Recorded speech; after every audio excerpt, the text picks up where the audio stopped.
stories are brilliant. We are resilient. Our stories are brilliant. We are resilient.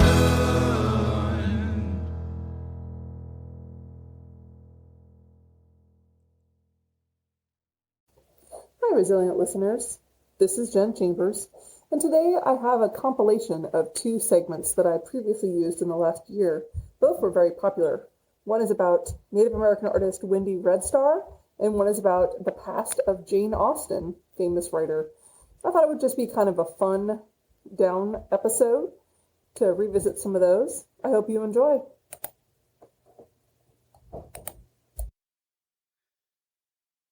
Hello, and welcome to the Resilient Podcast. I'm your host, Jen Chambers. Today I'm going to be speaking about one of my favorite new artists that I have found.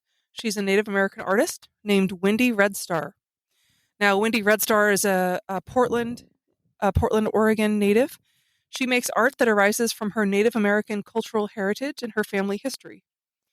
She also has photography, video, sound, sculpture. She works in fiber arts, and she does performances.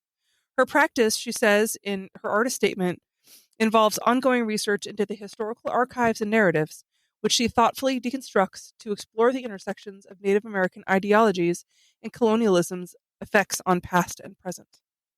I first became interested in colonialism when I took a class on it in college. I think it's very apt. The timing is great. It's always time to renew your acquaintance with any kind of thing that arises from a native standpoint, because so much has been erased. Wendy Redstar, she grew up on the Crow Reservation in Montana. She decided that by carving out space in the contemporary art world, as she said, she hopes to make it easier for the next generation of Native American women artists to gain access to the institutions and opportunities. Her work is very, very powerful. She talks about completing the missing pieces of the puzzle, the voices that are added by having a Native perspective. I think, as I said, I think it's very, very important. Wendy left her reservation at 18 and went to Montana State University in Bozeman. She got her BFA from Montana State in sculpture. She then got a MFA in sculpture from the University of California, Los Angeles. In all of her schooling, she was able to embrace her identity. It took her growing up biracial. She went through some identity issues. At elementary school, she had a hard time with her classmates who knew her grandparents were white. When she left the reservation, she had to deal with the otherness. And she had the kinds of confidence-damaging effects you can imagine from there. Later, Wendy embraced her cultural identity, and it became part of her work. She was able to use her lens to talk about her childhood and where she grew up. Her mom was a public health nurse, and her mom really encouraged her. Her adopted family, she had a Korean sister who also spoke fluent Crow as a child. Her father was a rancher and was a pilot, and she had other family members that were large influences to her history and her practice. Now she's a full-time artist who lives in Portland, Oregon. She's lectured at Yale University, Dartmouth, the California Institute of the Arts, and Brown, among other colleges, pardon me. Her work's very, very well renowned. Magazines and newspapers have said things about her like she's a representation of America, of Native America, colonialism, the environment, and family. They say that her work layers influences from her tribal background, daily surroundings, aesthetic experiences, to conjure histories that are both real and imagined. She often deals with serious issues of the Native American culture. She often also uses humor through the inclusion in some of her art of things like inflatable animals, fake scenery, and other elements in her work. It's really one of my favorite other of her photography exhibits she's done. She depicts herself in traditional elk-tooth dresses that she creates, and she has a series where she does it with her daughter. A lot of her work does talk about gender and self-imagery. She talks about, with everything she does, there is the background of the marginalization of Native Americans in our country. Her work has been collected at all kinds of institutions and museums, places like the National Museum of the American Indian, the Minneapolis Institute of Arts, and the Etagorg Museum of Native American Indians and Western Art. One of my favorite things that Wendy Red Star has done, I wasn't able to see it, but in Seattle, Washington, there is a 10-day art festival called Bumbershoot. It's all different kinds of art and music, and Wendy Red Star used her advocacy for opportunities for Native Americans and Native American women in art by curating an exhibit called Wendy Red Star's Wild West and Congress of Rough Riders of the World, which she called the first ever all-Native contemporary art exhibition at Bumbershoot. 10 different artists exhibited there, and most of them were Native artists that primarily worked with identity-based art. One of her more famed works is called Walks in the Dark. She created a costume with European and Victorian motifs in a Native American design, and then the figure is reclined in the foreground of the scene, and it's been photoshopped on a background of galaxy and planets and stars. It's been observed that the results, it's kind of a sci-fi, and it makes you think of the first contact with any kind of an unknown people. And in that case, very much echoing an alien landscape and an alien people. Most of the photographs that were taken in history of the Crow women didn't have any color. So one of her goals was to take photographs of herself and her daughter Beatrice, with colorful Crow clothes to showcase the Crow people's everyday fashion. And then the neat thing is that the background of all of these photographs has a patterned background that's been photoshopped to really bring a huge visual, they call it a visual punch in her work. But it's just stunning to see all the different colors. In 2013, Red Star began collaborating with her daughter for that series, her daughter Beatrice Red Star. And her daughter Beatrice also participates as a tour guide for her exhibitions. Beatrice Red Star has been shown at the Tacoma Art Museum, the Seattle Art Museum, and at the Portland Art Museum if you're in the Northwest. If not, as I say, her work is in museums all around the world. Material for this feature has been gotten from such websites as Wikipedia, Wendy Red Star, Wendy Red Star's own website, and other newspapers that will be listed on the website. I hope that it gives you an opportunity to really take a chance on an unknown artist and really think about the exhibit and the impact that colonialism has had on Native American artwork. I encourage you to go visit any Native American Indian art exhibit in your town. Thank you very much. I wanted to break in for a quick minute to talk to you a little bit about Buzzsprout. Now, Buzzsprout is the service that I use to produce this podcast. Let's get your podcast launched. Start it for free. Today is a great day to start your own podcast. Whether you're looking for a new marketing channel, if you have a message you want to share with the world, or just think it would be fun to have your own talk show, podcasting is an easy, inexpensive, and fun way to expand your reach online. Buzzsprout is hands down the easiest and best way to launch, promote, and track your podcast. Your show can be online and listed in all the major podcast directories like Apple Podcasts, Spotify, Google Podcasts, and more within minutes of finishing your recording. Podcasting, it seems hard, but it isn't hard when you have the right partners. And the team at Buzzsprout is passionate about helping you succeed. Join over 100,000 podcasters who are already using Buzzsprout to get their message out to the world. Let's create something great together. Now, listeners, you can get a $20 Amazon gift card after your second month if you sign up for a paid plan, and it does help support our show. We use Buzzsprout. It's so easy. You can start with some gear you already have in a quiet space. And then again, if you want to upgrade, Buzzsprout has tons of guides to help you find the right equipment at the right price. You'll get a great looking podcast website, audio players that you can drop into other websites, detailed analytics to see how people are listening tools to promote your episodes, and more. Join over 100,000 podcasters already using their Buzzsprout to get their message out into the world. Use the link in the show notes to start your show today.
Hello, and welcome to Resilient. I'm your host, Jen Chambers. In my work as a writer, I talk about strong women with bold stories and strong people with bold stories who use creative means to problem solve and make their lives better despite their illnesses or their conditions. In my work here as a podcaster, I speak to and about these people, and my focus is on how we keep going.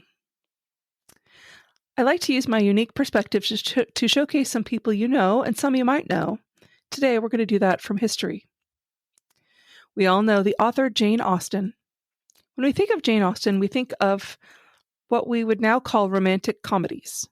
Her work has been described as basically the same plot written many, many times over. But what most people don't think about is how groundbreaking her work actually was. She was an amazing person of her time period. It's hard not to think what a actually controversial person she was. But also at the same time, she was very pedantic and did a lot of things that were expected of her. But Jane also had her secrets, they say. There certainly is some mystery in Jane's life.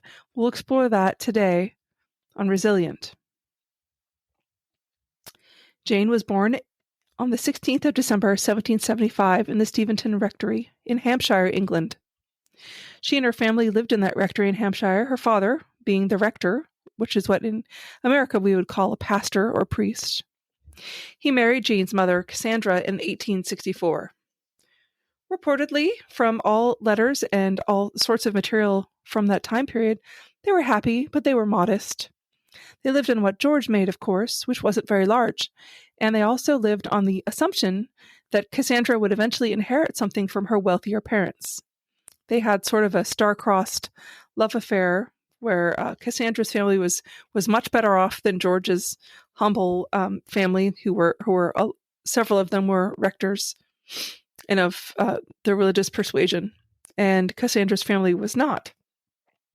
So it really leads off with an interesting sort of romantic story for Jane to grow up with. Jane and her family moved to a different house in Steventon in 1768. By that time, Cassandra had James in 1765, George in 1766, and Edward in 1767. By the time they moved in 1768, she had these 3 small children, and then Cassandra had Henry Austen in 1781. According to the author Deirdre LaFay in her work, The Chronology of Jane Austen's Life, it was near this time that the family became aware that young George was what we would now call developmentally delayed or disabled. He was possibly deaf and also mute. Other sources cite that he had seizures and fits. Cassandra sent him out to be fostered. It was a common thing that was done at the time, and it was also Cassandra's practice to keep her children at home for only the first several months, and then she sent them out to be raised by a foster parent from about age 12 months to age 18 months. Cassandra used the same foster parent, Elizabeth Littleton, which I would imagine gave some sort of continuity to her children. I bet that If you were doing that, you would want to do it with the same person. Interesting to think of that being its own job description at the time as well. So then by the time her daughter, Cassandra's daughter, Cassandra, also, Cassandra II, was born in 1773. They also had Frances in 1774, and then by the time they had Jane in 1775, they hoped to have a girl companion for her sister Cassandra. And it turned out to be true. They would later describe themselves in letters and in many, many journals and works as the best of friends.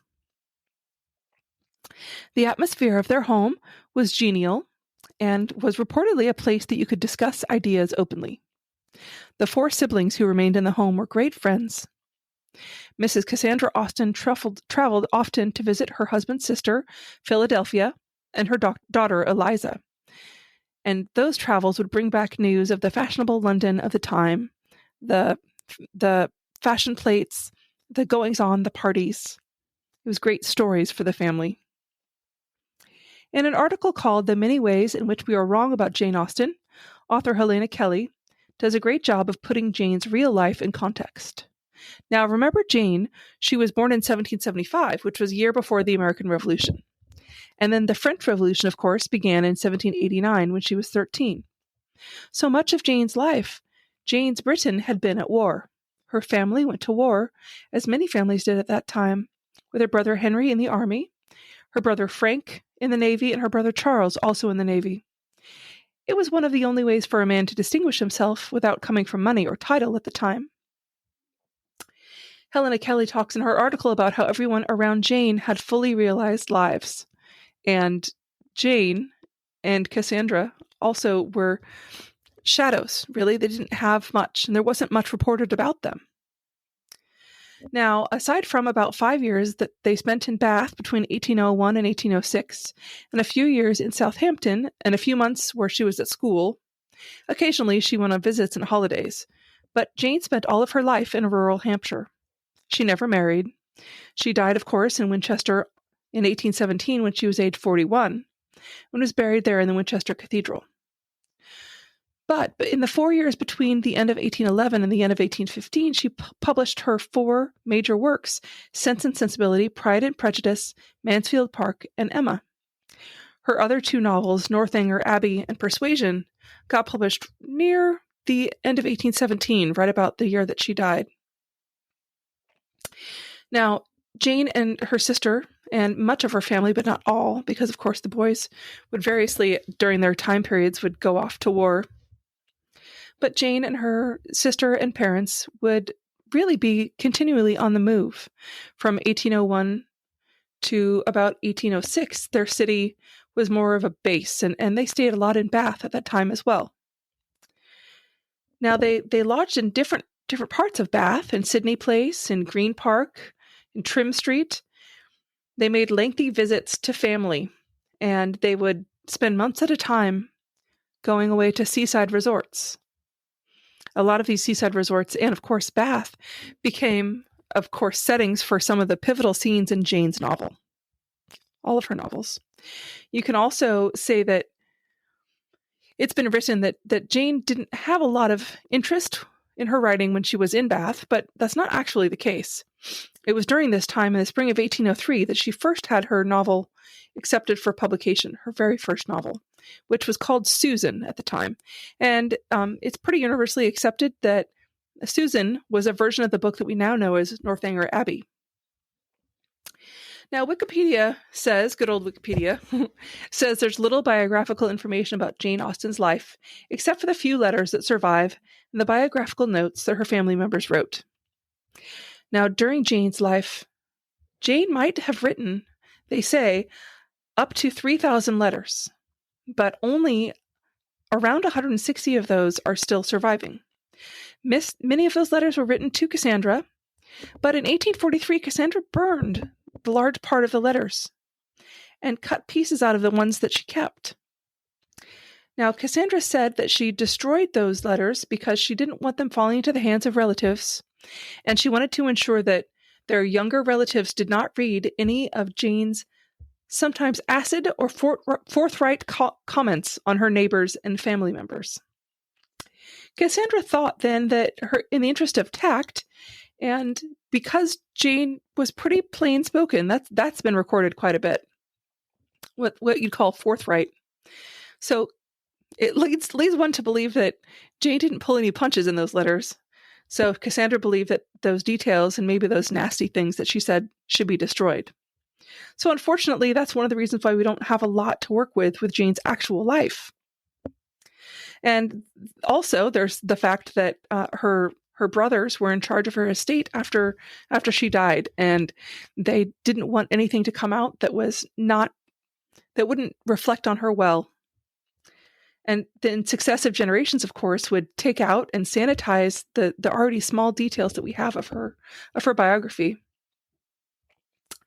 Now, her brother even wrote things in the prefaces to her books that weren't necessarily true, or definitely swayed one direction to be in favor of what they called a good, quiet Aunt Jane, which would then portray a woman whose domestic situation was happy and who was happy to be in the bosom of her family, having the center of her life. Now, of course, modern biographers understand that those details are pretty much kind of like to the victor gets the spoils kind of thing. It's a lot easier to sanitize things in retrospect, but it's pretty clear from Jane Austen's letters that she, at times, wasn't very happy with her situation. And sometimes she was disappointed and bitter and felt trapped. There was a very significant person in Jane's life, and not much is made out of him. He's one of the mysteries that we can think of now as biographers of Jane, Tom Lefroy. When Jane was about 20 years old, there was a neighbor named Tom Lefroy who visited Steventon from about December to January of 1975 to 76. He just finished at his university and he was going to London for training as a barrister. So Tom Lefroy and Austen could possibly have been introduced at a social event somewhere. But according to Cassandra's letters, they spent considerable time together. There's a quote that is left to us that says, quote, "I am almost afraid to tell you how my Irish friend and I behaved. Imagine to yourself everything most profligate and shocking in the way of dancing and sitting down together." She seems like a hoot. Jane wrote in her first surviving letter to Cassandra about him that Tom Lefroy was a very gentlemanlike, good-looking, pleasant young man. And 5 days later, she wrote that she really was expecting an offer from her friend, but said, "I shall refuse him, however, unless he promises to give away his white coat," going on to say, "I will confide myself in the future to Mr. Tom Lefroy, for whom I don't give sixpence, and refuse all others." The next day, she wrote, "The day will come on which I flirt my last with Tom Lefroy, and when you receive this, it will be all over. My tears flow as I write at this melancholy idea." So we don't know what happened, but it's clear that Jane was genuinely happy about Lefroy at the beginning, and subsequently nobody else measured up quite to him. It seems that the Lefroy family, from all the evidence we have, the Lefroy family sent him away towards the end of January. A marriage was not a practical idea for both of them. Neither of them, they were both poor, and he had to establish himself in Ireland to finance his education and establish his career. We don't know if he ever visited Hampshire again, but if so, he was carefully kept away from Jane, and Jane never saw him again. In November of 1798, Tom was still on her mind. She wrote in a letter to her sister that she had tea with one of his relatives, and she wanted so desperately to ask about him, but she could not bring herself to raise the subject. Oh, how sad. Now, the thing that's particularly interesting to me, she did die very early at 41, but there isn't a lot of surviving evidence about that either, of course. There are letters to say that she was feeling unwell by about early 1816, but ignored any warning signs. So then by the middle of 1816, she was in severe decline, and she began a very slow, irregular illness that would lead her to deteriorate quite rapidly towards the end. Most of her biographers talk about the diagnosis that was given from her symptoms after her death. They think that she had something called Addison's disease, but her final illness has also been described as resulting from Hodgkin's lymphoma. When her uncle died and left his entire fortune to his wife, pretty much Jane and her relatives were disenfranchised completely and disinherited. Shortly before her death, Jane suffered a relapse, writing in one of her letters, "I'm ashamed to say that the shock of my uncle's will brought on a relapse, but a weak body must excuse weak nerves." So it must have just been so incredibly difficult to be so dependent at that time. And for her to work so steadfastly on her own writing, which was seen as such a radical act for the time. And Jane kept working in spite of her illness. She wasn't satisfied with one of her novel's endings. This novel was called The Elliots, so she rewrote the final 2 chapters. She finished them in the end of August of 1816, and then in 1817 she began The Brothers, which was titled Sanditon when it was published finally in 1925. And she completed 12 chapters before she stopped. In the middle of March of 1817, we think that that's due to her illness. She describes one of her heroines as an energetic invalid in her novel. And in that novel, interestingly, she was sick the whole time she wrote it, but she mocked people who she saw as hypochondriacs. And though she describes the heroine as bilious 5 days after abandoning her novel, she wrote of herself that way, saying that she was turning every wrong color and living chiefly on the sofa. She finally put down her pen on the 18th of March, 1817, and made a note of it. She really had a wicked sense of humor.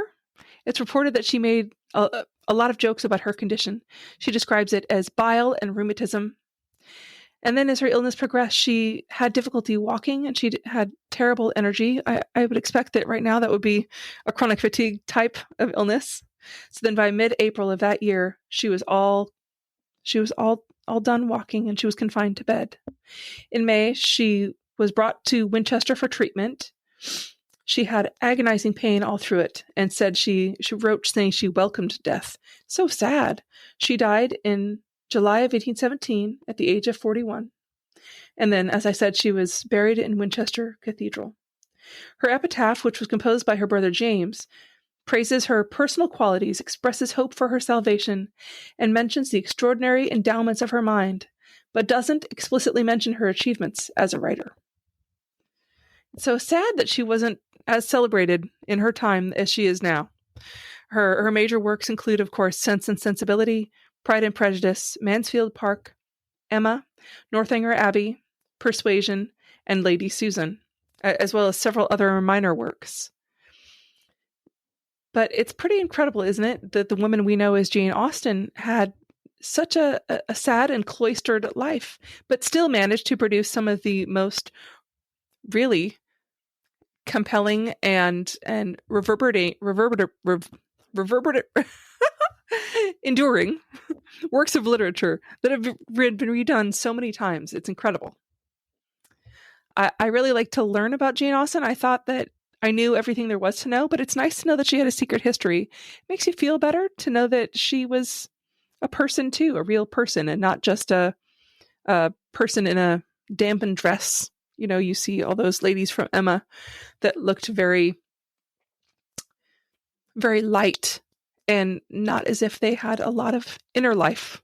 And how incredible that Jane did.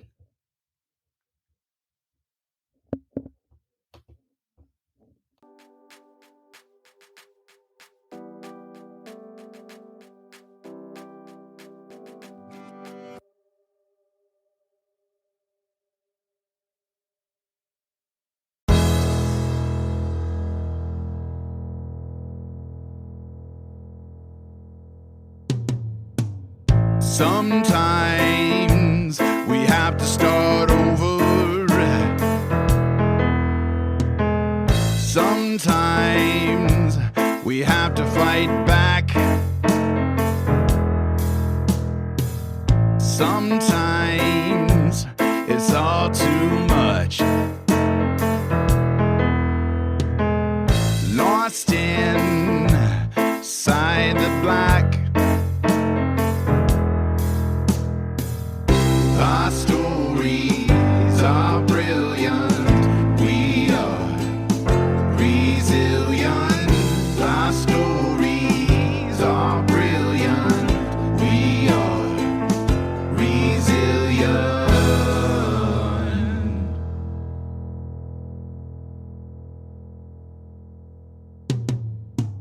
Sometimes we need to lift the voices of those who've overcome and expose the ones that made the choices to stay and fight, not run.